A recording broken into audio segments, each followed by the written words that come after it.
क्यों आप दर बदर की ठोकरें खा रहे हैं? बस हालात कुछ इस तरह के हो गए हैं कि मेरा दिल करता है कि मैं ना खुदकुशी कर लूँ। तो वहाँ पे मैंने 14 माह काम किया है और 14 माह काम करने के बाद मेरी अम्मी की डेथ हो गई थी। हत्ता के बात यहाँ तक भी पहुँची है कि मेरी वाइफ ने मुझे कहा है कि कहीं से जहर ले आओ, मुझे भी दे दो और बच्चों को भी दे दो ताकि हमारी इससे जान छूट जाए। 2 महीने की छुट्टी में अभी कुछ दिन रहते ही थे तो बड़े भाई की डेथ हो गई थी और उसके बाद हालात कुछ इस तरह के पैदा हो गए थे कि मेरा दिल नहीं किया कि मैं वापस चला जाऊँ। अस्सलाम वालेकुम नाज़रीन, मैं हूं आपका मेज़बान दाऊद खान और आप देख रहे हैं हमसफ़र पाकिस्तान। तो जी नाज़रीन, जो शख्स आप देख रहे हैं जिसकी कमर कैमरे की तरफ है, सफ़ेद पोस्ट लोग हैं, प्राइवेसी का मामला है जिसकी वजह से ये फेस नहीं दिखा रहे। मियाँ चन्नू से आए लाहौर की सड़कों पे दर बदर ठोकरें खा रहे हैं। आखिरकार मामला क्या है, क्यों ठोकरें खा रहे हैं, क्यों यहाँ पे अपनी ज़िंदगी को तबाह कर रहे हैं, आइए इनसे जानते हैं। अस्सलाम वालेकुम सर। जी वालेकुम सलाम। सर क्या हाल है आपका? ठीक है अल्हम्दुलिल्लाह, अल्लाह पाक। बहुत शुक्रिया आपके कीमती टाइम का। सर लाहौर की सड़कों पे दर बदर की ठोकरें खा रहे हैं आप, मियाँ चन्नू से आप आए हैं, आखिरकार मामला क्या है, क्यों आप दर बदर की ठोकरें खा रहे हैं? बस हालात कुछ इस तरह के हो गए हैं कि मेरा दिल करता है कि मैं ना खुदकुशी कर लूँ। किस तरह क्या हुआ ऐसा कि जो आप खुदकुशी करने पे आ गए? बस मैं कोई आज से तकरीबन 3-3.5 साल पहले सऊदी अरेबिया में गया था कुछ जॉब के सिलसिले में। कुछ पैसे मेरे पास अपने थे, कुछ मैंने लोन लिया था। तो वहाँ पे मैंने 14 माह काम किया है और 14 माह काम करने के बाद मेरी अम्मी की डेथ हो गई थी। अम्मी की डेथ हो गई तो मुझे उस टाइम छुट्टी तो नहीं मिली, लेकिन अम्मी की डेथ हो जाने के बाद मुझे 1 महीने बाद मुझे छुट्टी मिली है, वो भी 2 महीने की। अम्मी को नहीं देख सके आप? नहीं, मैं अम्मी को नहीं देख सका। 2 महीने की छुट्टी में अभी कुछ दिन रहते ही थे तो बड़े भाई की डेथ हो गई थी और उसके बाद हालात कुछ इस तरह के पैदा हो गए थे कि मेरा दिल नहीं किया कि मैं वापस चला जाऊँ। पाकिस्तान में रहना चाहते थे आप? बस मैं पाकिस्तान में रहना चाहता, अपने बीवी बच्चों में रहना चाहता था।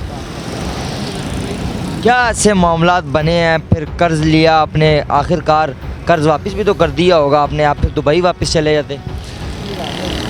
बस मेरा दिल इसी वजह से डर गया था कि पहले अम्मी की डेथ हो गई, फिर बड़े भाई की डेथ हो गई, फिर मेरा दिल बहुत डर गया था, मेरा दिल नहीं किया वापस जाने को।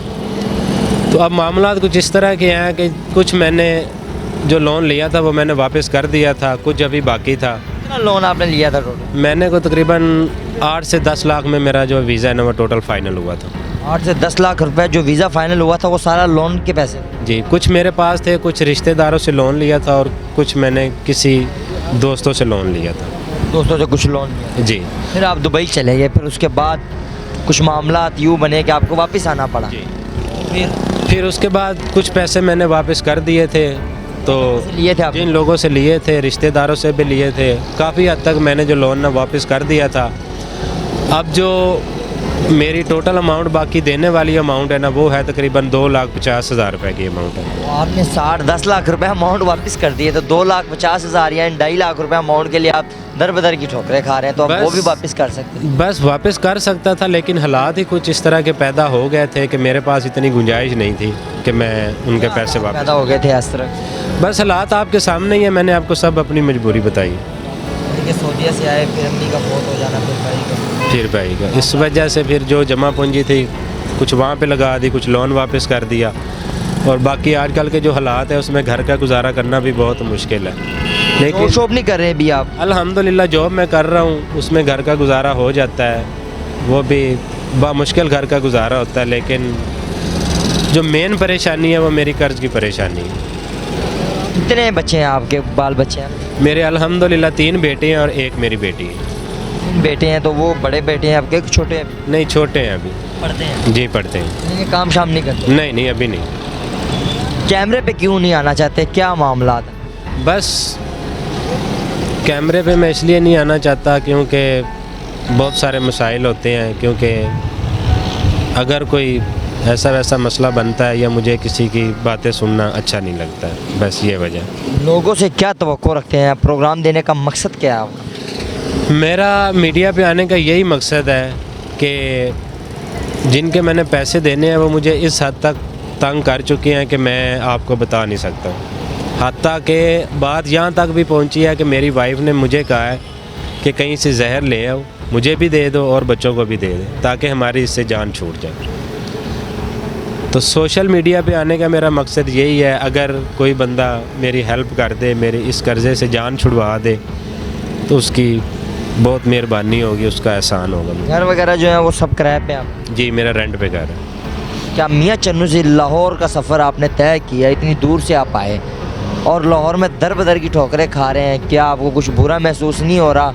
आप काम करके जॉब करके भी उनके पैसे वापस कर सकते हैं, या मामला कुछ इस तरह के हैं कि वो सब्र नहीं कर रहे?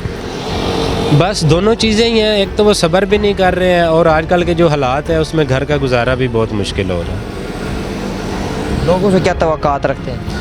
बस यही रिक्वेस्ट है उनसे, अगर कोई साहिब तौफीक बंदा है, अगर कोई मेरी हेल्प कर दें तो मेरी इस कर्ज़े से जान छूट जाएगी और उनका जो है एहसान है वो मैं सारी ज़िंदगी नहीं भूलूँगा। बस। तो जी नाज़रीन, ये थे हमारे साथ मौजूद वो सफ़ेद पोश लोग जो कि कैमरे पे आना नहीं चाहते, लेकिन मजबूरी आपने खुद ही सुनी कि कुछ जहर मिल जाए मुझे तो मैं खा लूँ। ये जो अल्फाज हैं ये इनके बेगम के थे कि कुछ जहर मिल जाए तो मैं ख़ुद भी खा लूँ और अपने बच्चों को भी खिला लूँ। मजबूर लोग मदद के लिए हाथ आगे करते हैं, दूसरे लोग आगे नहीं करते। तो जो भी मदद हो सके आप लोगों से नाज़रीन, जितनी भी हो सके, नंबर्स, अकाउंट नंबर सारे स्क्रीन पे मेंशन है, आप देख सकते हैं, तो लाजमी कीजिएगा और इनके लिए एक कमेंट लाजमी कीजिएगा। देखते रहिए हम सबका पाकिस्तान। अल्लाह नेगहबान।